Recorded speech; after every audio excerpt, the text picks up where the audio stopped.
I'm going to let you share because the monitor thing that it was doing before will not let me fix it.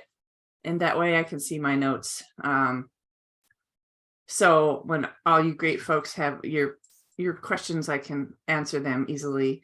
So hello, everyone. I'm Noreen Dollard. I'm a policy analyst in education and early learning at the Florida Policy Institute.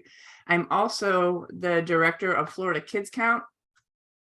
And we are a revenue and tax focused research nonprofit, nonpartisan think tank, if you will. And we really focus our work on ensuring that all Floridians have the opportunity to thrive. So thank you so much for having me. Great partners, Families for Strong Public Schools, and I'm really happy to be here. So thank you for this. I'm going to take, 20 minutes, 25 minutes max. So we have plenty of time for conversation. So you can go ahead and then we'll just save the questions till the end, and then we can have at it, if that's okay. So I've been a partner also with the Educational Law Center, Mary McKillop, doctors Mary McKillop and Daniel Ferry, and my colleague at the Florida Policy Institute, Holly Bullard. And the way we came to this work, to the HB1 focus in particular, is that we put together a report on the current state of vouchers and how much they are currently costing public coffers and going directly to private schools. And we put the report out in September, at which time we had already spent $1.3 billion. We're going out the door to private schools through the voucher program. And I know about the Florida tax credit, and I'm going to talk about briefly when we get to the details of HB1, but it's not a strong focus of our fiscal analysis at this point. So go ahead, Damaris, if you would, please.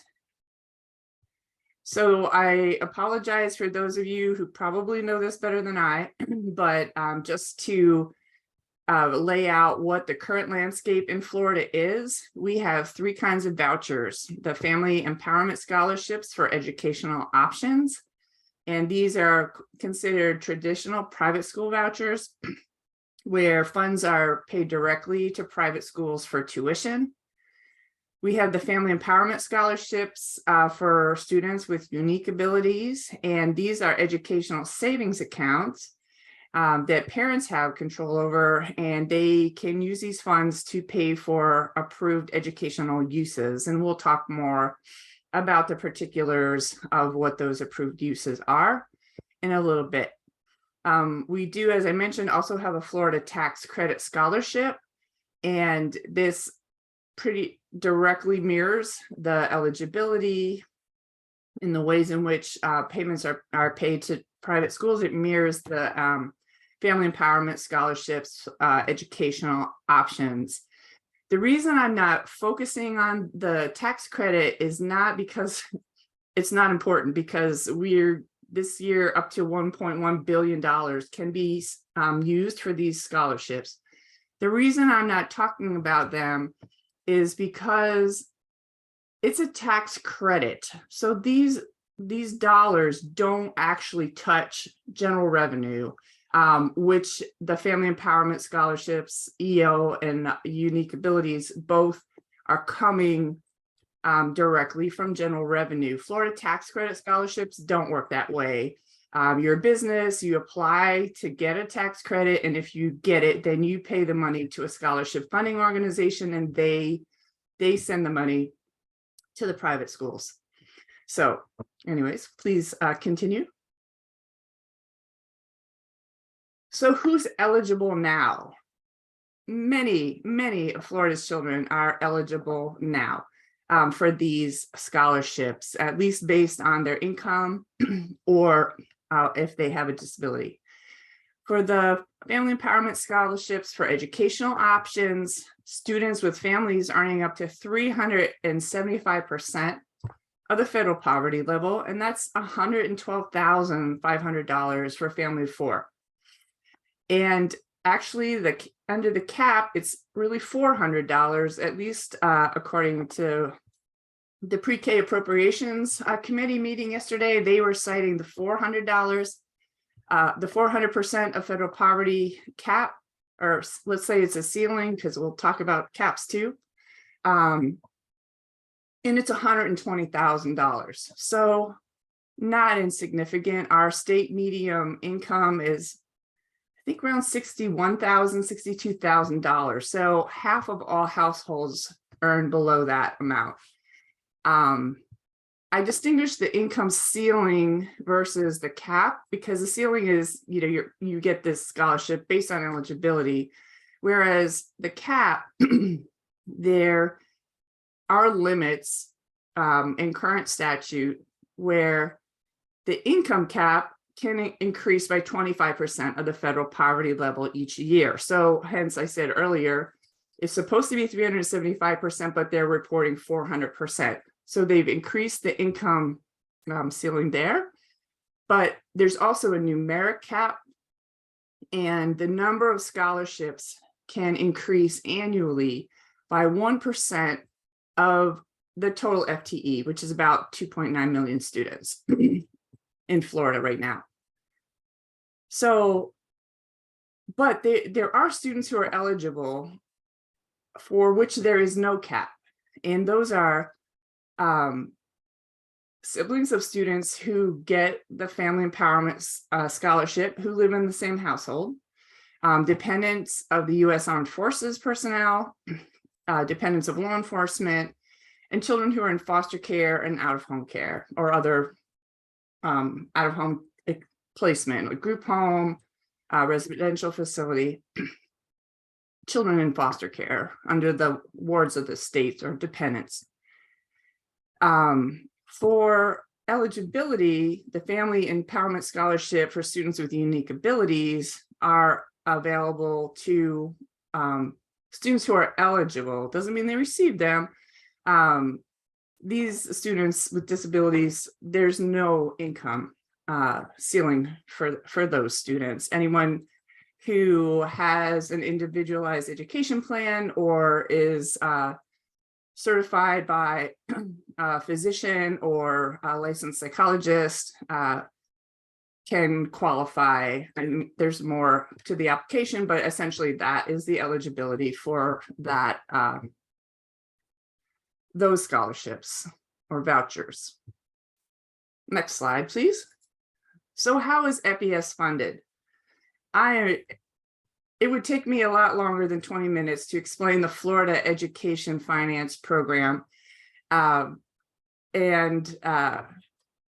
So what I'll say about it is it's essentially a formula, and the intent is to distribute funds equally across the student body, across the state. It's not just a take the number of students, take the total and divide it by the number of students, and then multiply it by the number of students in a district. It does really try to account, it tries to account for the number of students with disabilities in a particular district. It also tends to address disparities for smaller districts who tend to lose out to some of the larger districts. It accounts for students who are educated in juvenile justice facilities and different levels of needs for students and their grade levels as well. And it's all very complicated, but essentially it's trying to really level the playing field as well as far as equal distribution of funds to school districts. And the FEFP has state funds, and it also has a required local component to it. So that varies district to district, how much that amounts to. But anyways, if you want to geek out with me on that, at the end of the presentation, is my my email, and we can have a really nerdy party. Okay. So yeah, just so the final note is that at the final calculation of these funds, and they're calculated several times during the school year, an average of $8,500 approximately per student would be allocated to, well, any student. So private school vouchers, that would be the value of the private school voucher on average. Next slide, please. So House Bill 1. Those of you who don't follow the legislature that closely, something that's assigned a low number like HB1 means it's a priority of the speaker of the, in this case, it's the House. So an important piece of legislation.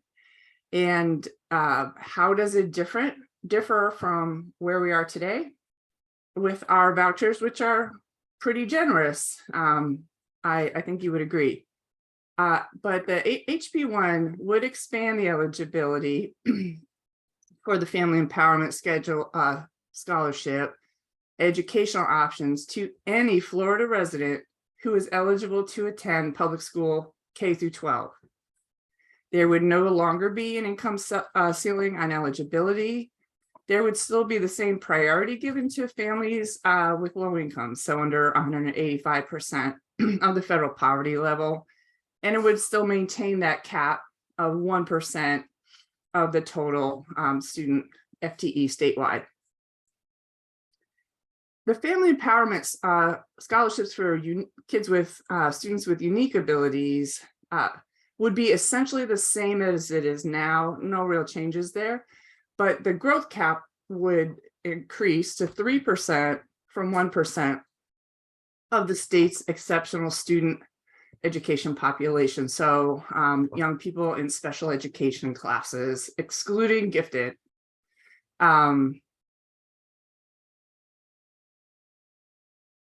Yeah, so I'll just say that. So it really, yeah, that's right. It increases the growth cap because there is a long, there's supposedly a long waiting list for these kind of scholarships for students with disabilities. What is really new about the bill are that students who are currently in private schools would be eligible for vouchers regardless of whether they had previously attended public school. Children who are homeschooled, technically they're called enrolled in a home education program, would now be eligible. I really need to change that because the bill has not passed. It's only been through its first committee, but it would make these children eligible for vouchers. It also converts all of the family empowerment scholarships to educational savings accounts.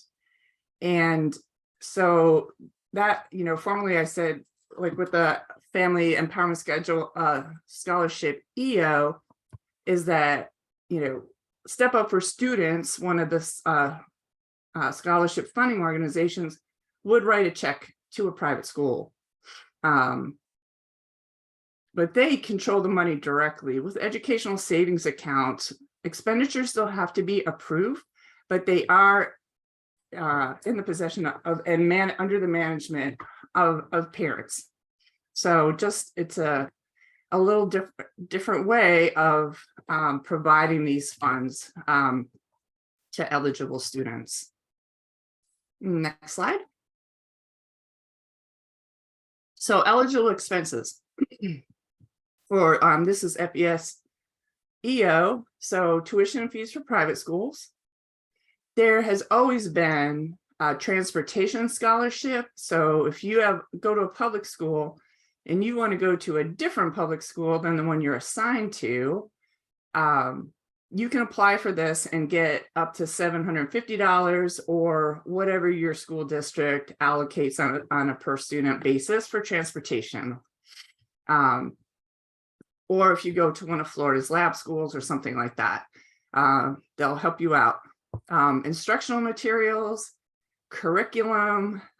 So there are supposed to be curriculum approved and identified by the department and posted by the Department of Education that would be an eligible expense. Tuition or fees with enrollment in home education. I guess there's a fee for applying for a home education program. Not really sure.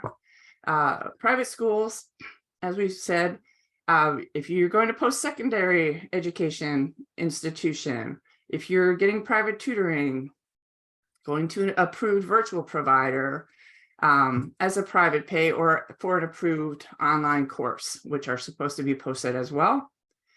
If you have fees for testing, so one thing that's required is all students who receive vouchers have to either take part in district fast testing, the progress monitoring, or they can sit for a norm reference test that's approved by the Department of Education. So if there's fees for that, you can use your funds for that, for AP exams, advanced placement exams, sorry.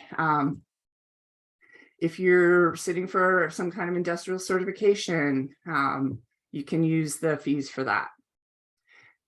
Contracted services, this is kind of an interesting one. You as a parent could contract with a school district to, let's say, take AP physics or something like that. So you would be able to pay for that coursework with the public schools and take those classes and pay for it with the vouchers, with the educational student accounts. But you would not be considered to be enrolled in public school, I guess because you're contracting. So tutoring services, and there's a whole bunch of stipulations about who can provide such things. And you can also invest in prepaid college tuition programs with funds. The other thing is that the scholarship funding organizations are going to have to, if this passes, would have to work with DOE on purchasing guidelines for scholarships and more particulars on what's approved, what's eligible for an expense and what's not. So more details on that. So just a technicality bookkeeping thing kind of there. Next, please. So what a lot of people ask about HB1 is what happens to students when they accept these vouchers. And in public schools, you have a right to a free and appropriate education. And you have due process rights should that education not be going along as you wish. And I'm not a lawyer, so I'm just going to stop it with that definition. But HB1 is explicit in saying that if a parent chooses to accept a scholarship, the district school board is not obligated to provide the student with a free and appropriate education because they are considered to be unilaterally placed students, parentally placed students. So if you have an IEP and those public schools can't provide the services and supports that you need to be successful academically, they could say contract with a private school to provide those. That is not this. So that's a mutually agreed upon way that the school is fulfilling its federal obligations to provide free and appropriate education. But if you as a parent just pull your kids out of public school and send them to private school, you do not have those protections. And that's what this law explicitly says. There are some not technicalities. I mean, if you're the parent of a kid with a disability, it's not at all a technicality, but you can request that the school district develop an IEP or provide matrix scores, which is how they figure out funding levels for students with disabilities in the schools. And FEFP accounts for those matrix scores. Next, please. So who administers these programs? There are two, oops, and I didn't put the second one on, 2 scholarship funding organizations that are approved by the Department of Education. One is Step Up for Students, which is the larger of the two, but there's also AAA, who administers voucher programs in Florida tax credit, and they can take up to 3% of funds for administrative costs. And this is millions of dollars for administrative costs, as you can imagine, if $101.3 billion is going to vouchers. So it's not chump change by any means. And if you really want to understand more about scholarship funding organizations, the League of Women Voters, the state league, undertook a study of Step Up for Students in particular, and raised questions about accountability and how these programs are administered, how these organizations operate, and what transparency and accountability measures there are. So if that is your jam, send me an email and I can get you that report. Next, please. So just having a look at who the students are, how many students, and who would be eligible. Again, there are caps in terms of the number of students, but in terms of eligibility, it would be for 21-22, it would be those students who are already receiving vouchers. Then you have the 2.7 million public school students. You have private school students who, once you back out the family empowerment scholarship students, so just private school, no scholarships. We currently have more than 150,000 homeschool students in Florida. And so for 23-24, we estimate over 450,000 would be theoretically eligible to apply, knowing that they have those caps. Next, please. So this is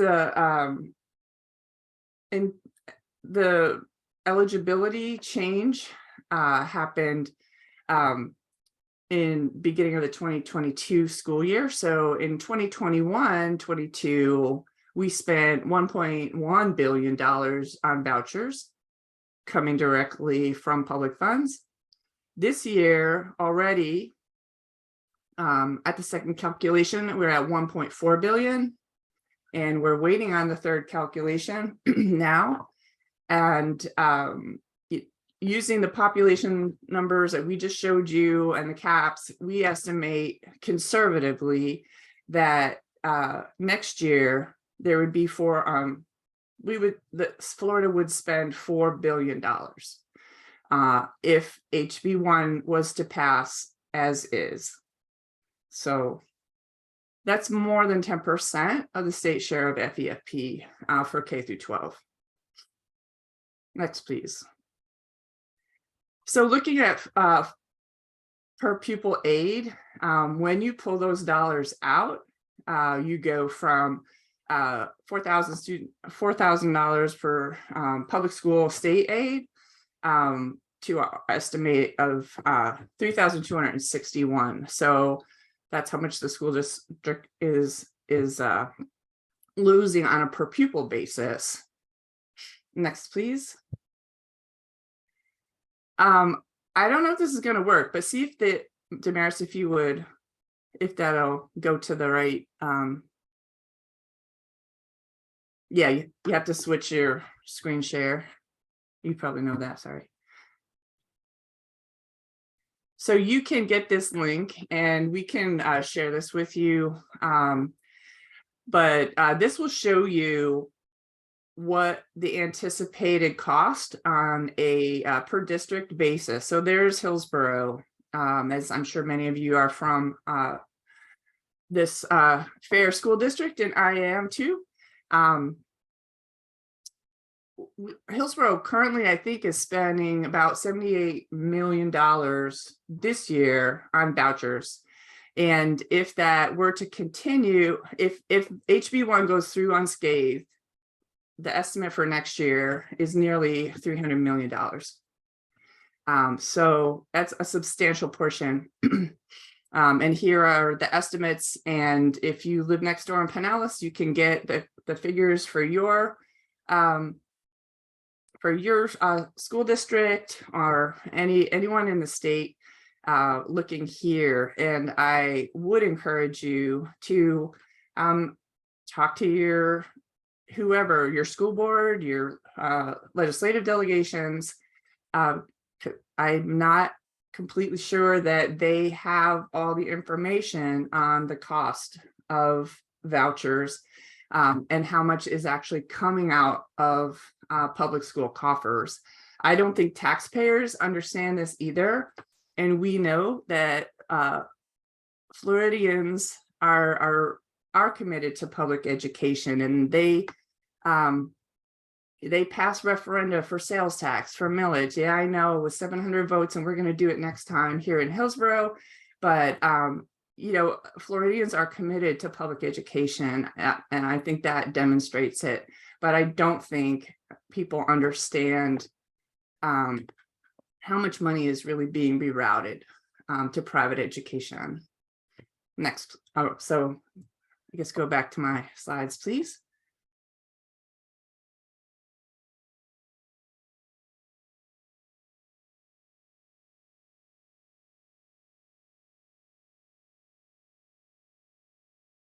Okay.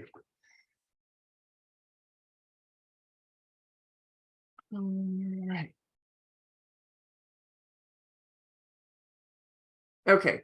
Oh, so the governor's conforming bill. So we had HB1 for, I don't know, 10 days. And the governor has now issued his conforming bill on Wednesday or Thursday of last week. And to a large degree, it mirrors the existing legislation that we have under statute. He keeps the 375 max % of federal poverty level. It does increase the cap from 1% of total student FTE to 3%. It does add outside of the cap.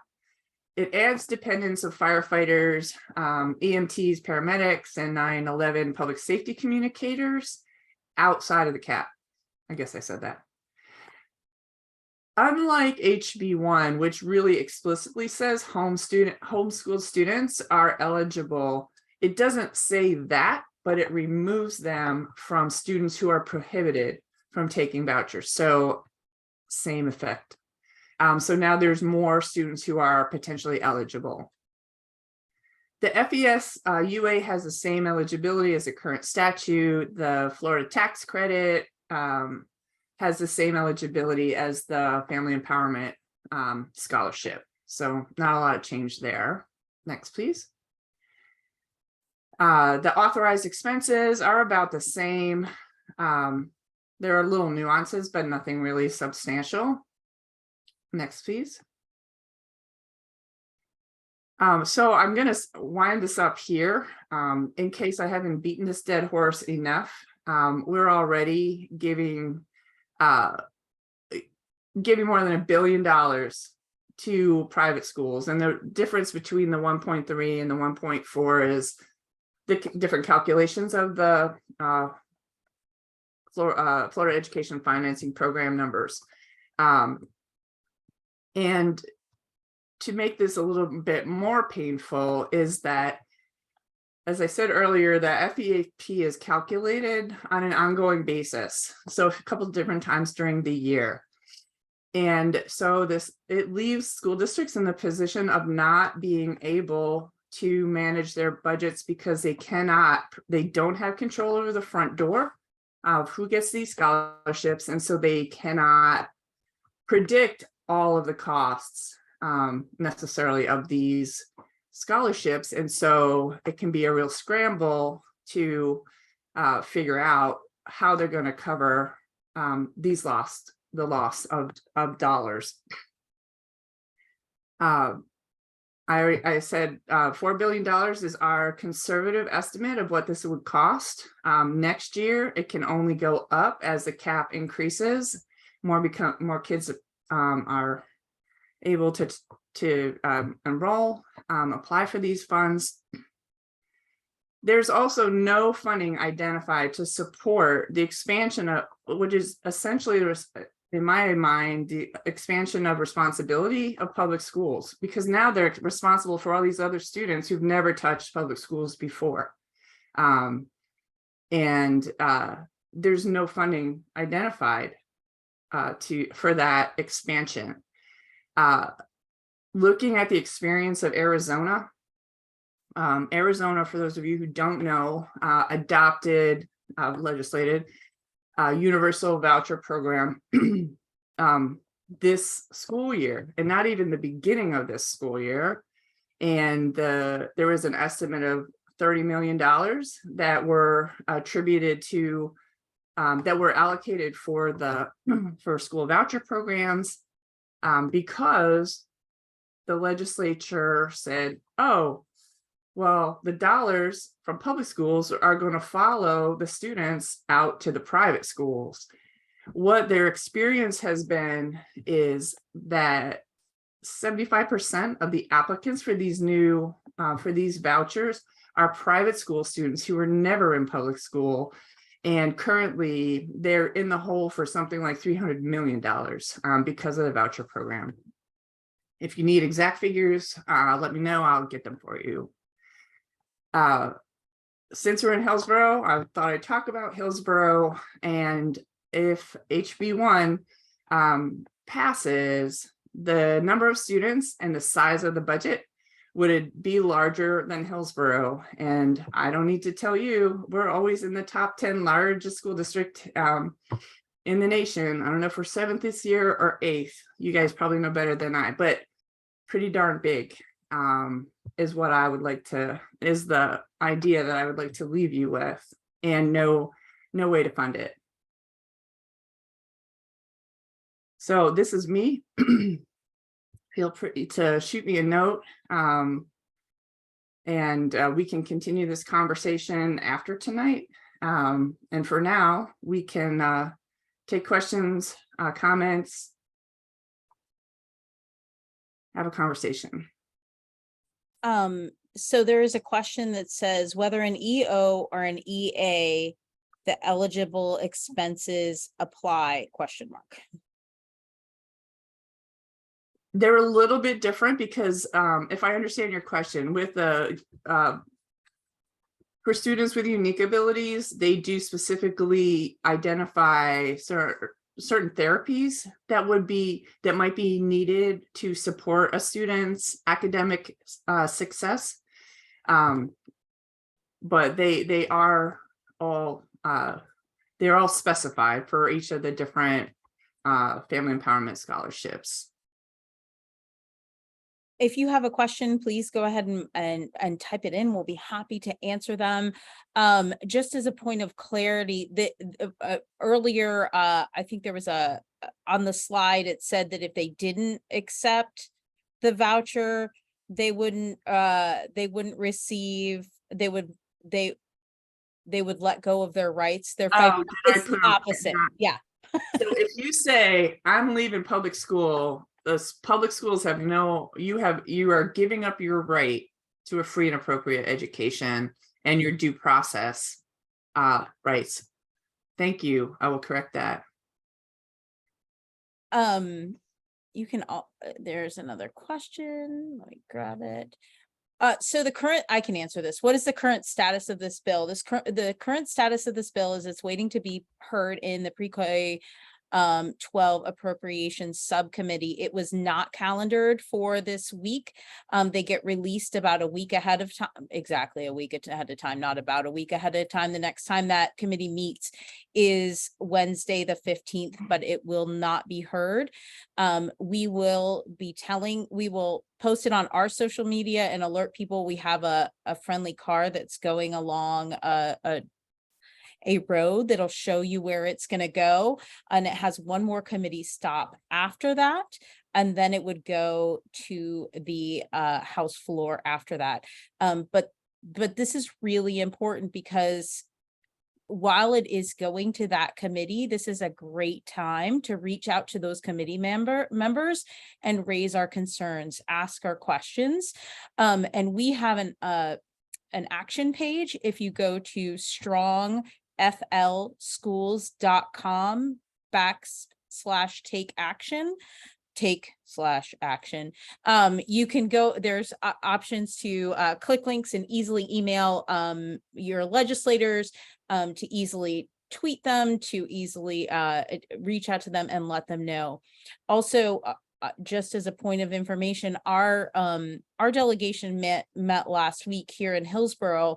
So one of the things I did was email every single member of our delegation the Florida Policy Institute's report, and then raise my concerns that I potentially that average taxpaying Floridians could potentially pay for millionaires' children to go to private schools, and that's also what this bill does. Another question is, would you point out the differences in accountabilities between voucher schools and public schools? The list is long. So public schools, if you look at Florida educational statute, it goes on for days, really. There's all kinds of requirements about teacher certification and assessment of students, and whether schools are considered successful. And there are I can get you a side-by-side comparison. I see it. I mean, I'm a leaguer. Damaris is a leaguer. I see at least Mary Lynn's on here. So there's a couple of us here, and League is putting out a trifold right now that really lines out how to compare public schools, charter schools, and private school vouchers, including the accountability. Private schools have a way lower requirements in terms of accountability. If you look on the DOE website, it basically says we don't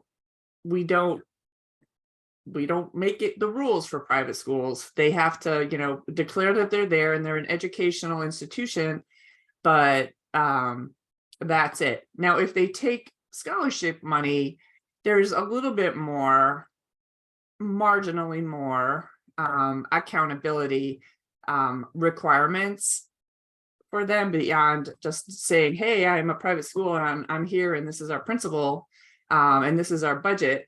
But they have to show other things like, demonstrate they are, fiscally viable, that they have background checks and a few other things like that. But nowhere near credentialed teachers. I'm sure there's folks on this call who can speak to that way better. But those are not requirements. So the accountability is just it's a big difference between public and private schools. Yeah, I think for me, the most notable thing is that if you look through the list of schools accepting vouchers at this point, above 60% of them are not accredited. And as a parent, that would be very concerning to me. We have and also any of the education bills that you've seen pass recently that have, require a listing of books, anything like that, those aren't required to be implemented in these voucher schools as well. If a student using expanded voucher is identified as having a disability while in a private school, does the public district have to write the IEP and create the matrix for funding without knowing the student and getting paid for the time it takes to create? I'm pretty sure I know. If you for sure know the answer, Damaris, you go ahead and answer it. But I'm pretty sure I know the answer. Go ahead. So a parent may request that of the school district. that the kid is about, has their evaluation and IEP developed and a matrix level assigned. They don't have to.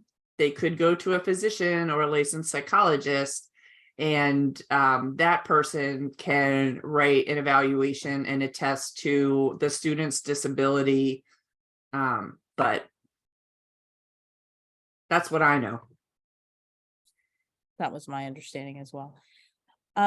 Any other questions? Oh, yeah. If a student leaves public school and loses their right to a free and appropriate education, would they be able to re-enter the public school system whenever they choose? I think so. Yeah, as far as I know. Yeah. Now the funding might not follow them right away back to the public school, which is problematic. Right. Exactly. Any other questions? Oh, sorry. So what I was going to say is we are actually working with Ed Law Center and putting together some estimates on the governor's conforming bill. So some cost estimates related to that. So we'll be releasing them. I'm not exactly sure when, soon. There's lots of things flying around right now, and the Senate has not even introduced their bill. They've said they would, but they haven't even ventured to put one out there yet. So there's a lot of wait and see, and let's use this time to educate ourselves and educate our delegations and our school district, if that's necessary, about this, or arm them to send their lobbyists and to advocate on behalf of our public schools. I think the most important thing is to remember that we have a voice in this, that while this may be a priority, if this isn't a great fit for us, if we are concerned about how it's going to impact our communities, impact our schools, impact our economy, that we absolutely can make a difference by reaching out, by emailing, by calling, by meeting with legislators, that's really important, that this is the time to do that.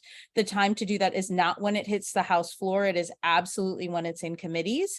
And if you have a legislator, for example, if you're in Hillsborough, one of our legislators does sit on that committee. So we can have a conversation with them and say, would you be willing to ask these questions? Because they have the opportunity to ask questions as well. So just want to really, really encourage you to get engaged and to get involved. And if you need any help with that, we're happy to. There's a lot of us that are happy to meet with you. There are a lot of us who are happy to go with you. Please, please, please reach out, and we will be happy to assist you with that. All of us met with lawmakers for the first time, and it's not as scary as it sounds. Right, absolutely. And if you have a story that you want to share, whether it's a story of public education that went really, really well.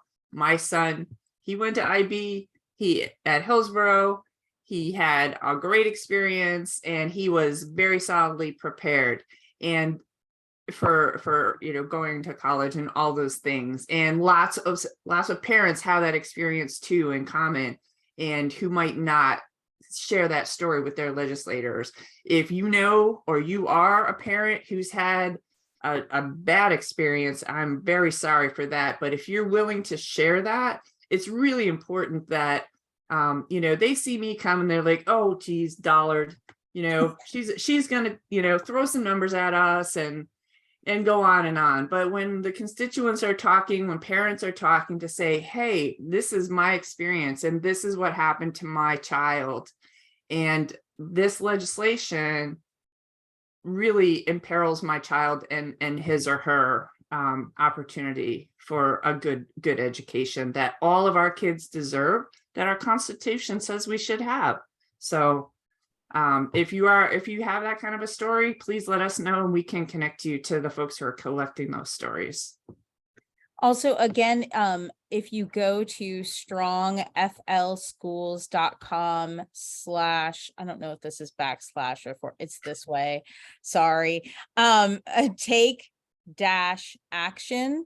That is where you can find the links. I was just asked to mention that again. I will be following up with an email to everyone tomorrow morning with a recording of this. So if you want to share this with friends so they can know what's going on, and then also the links to the website to take action, and then just both my email address and Noreen's email address, so you can reach out to us if you have any additional questions.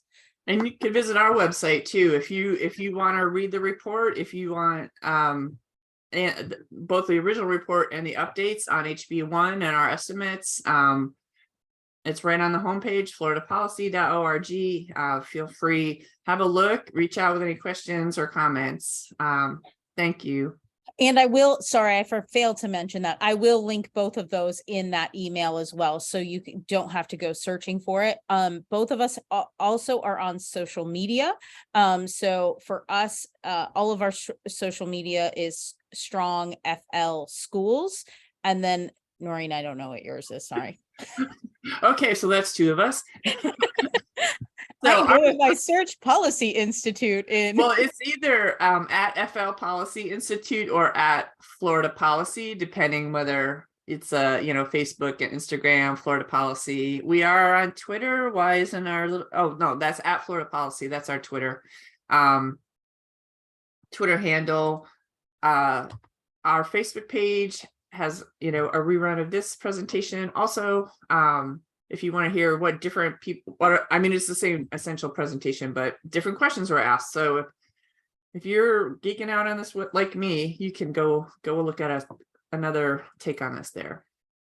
And we will be having more webinars coming up. I've been in conversations with Arizona, so Arizona is going to join us and tell us a little bit about the impacts they are experiencing. So please, if you want up-to-date information, follow social media and we will share that with you.